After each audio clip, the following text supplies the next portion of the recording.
किसी भी समाज, राष्ट्र या साम्राज्य का अपनी सुरक्षा के लिए दूसरे लोगों पर निर्भर रहना यानी पर निर्भर रहना किसी भी दृष्टि से उचित नहीं होता है। किसी दूसरे की बाजुओं की ताकत की बदौलत हमें एक बार को अपने घर की दीवारें तो खड़ी कर सकते हैं, पर आजीवन घर को सुरक्षित रखने के लिए हमें अपनी बाजुएं ही मजबूत करनी होती हैं, यानी हमें आत्मनिर्भर ये बनना होता है। ठीक उसी प्रकार का उदाहरण हमें मध्य एशिया में भी देखने को मिलता है। जब मध्य एशिया के अरब क्षेत्र में इस्लामिक अब्बासी खिलाफत का साम्राज्य या अब्बासियों का साम्राज्य था, अब्बासी खिलाफत का साम्राज्य फैला हुआ था। अब्बासी काल के दौरान उनकी सेना बहुत ही संगठित थी, वो मजबूत थी। अपनी इसी सेना की मजबूती के बल पर उन्होंने धीरे धीरे अपने साम्राज्य का विस्तार भी करना शुरू किया।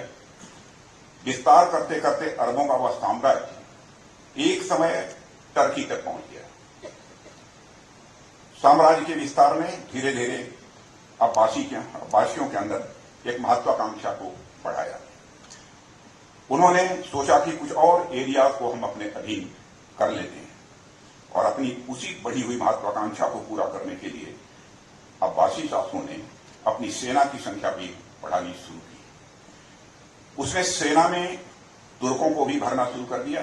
धीरे धीरे सेना में तुर्क अर्थात गैर अरब सैनिकों की संख्या भी लगातार बढ़ती चली गई। इससे सेना के अंदर तुर्कों और अरबों के बीच भी एक कॉन्फ्लिक्ट स्वाभाविक रूप से जो पैदा होना चाहिए वह पैदा हुआ।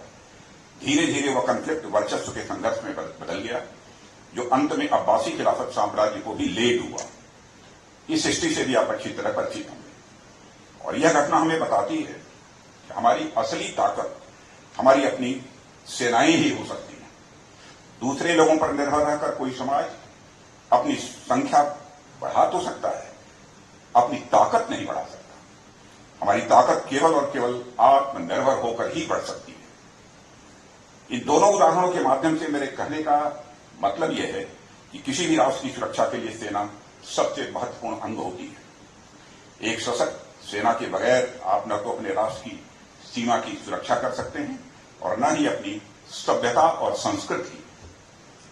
और वह सेना यदि दूसरों पर निर्भर है तब तो आपातकाल में स्थिति और भी अनकंट्रोल्ड हो जाती है। इसलिए सेना की आत्मनिर्भरता किसी भी राष्ट्र के लिए, किसी भी राष्ट्र को शक्तिशाली बनाने की दिशा में मैं मानता हूं कि एक बहुत ही महत्वपूर्ण कदम है। साथियों, यहां जब मैं सेना के आत्मनिर्भरता की बात कर रहा हूं तो उससे मेरा मतलब केवल सैनिकों भर से नहीं है, बल्कि उससे मेरा मतलब सैन्य साजो सामान से भी है। सैन्य साजो सामान किसी युद्ध में क्या भूमिका निभाते हैं, इस पर अधिक बात करने की आप सबके समक्ष कोई आवश्यकता मैं नहीं समझता हूं। और जैसे जैसे समय बदलता जा रहा है, सैन्य साजो सामान की भूमिका और भी बढ़ती जा रही है। नए नए साजो सामान वर्तमान में युद्ध लड़ने के तरीकों में बदलाव लाते जा रहे हैं।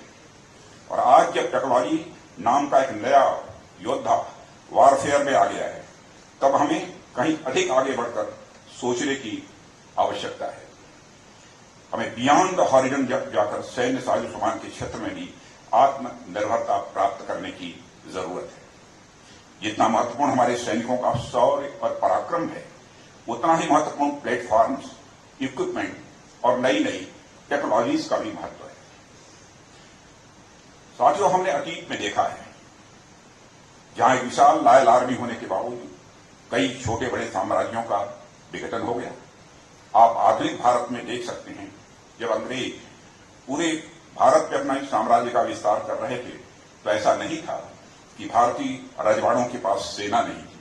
भारतीय रजवाड़ों के पास कुछ रजवाड़े तो ऐसे थे जिनके पास बहुत बड़ी सेना थी। भारत में छोटे बड़े कई राजा थे। रियासतों, कुछ प्रमुख रियासतों की हिस्ट्री से भी आप अच्छी तरह परिचित होंगे। उनके पास एक विशाल और एक लॉयल आर्मी भी थी, लेकिन इसके बावजूद वे सभी सिर्फ रक्षा साजो सामान के कारण अंग्रेजों से मात खा गए। ऐसा नहीं है कि भारतीय रजवाड़ों के ने प्रयास नहीं किया। उन्होंने फ्रांस, स्पेन और जर्मनी से कई सारे हथियार इंपोर्ट भी किए, लेकिन चूंकि वह हथियार इंपोर्टेड थे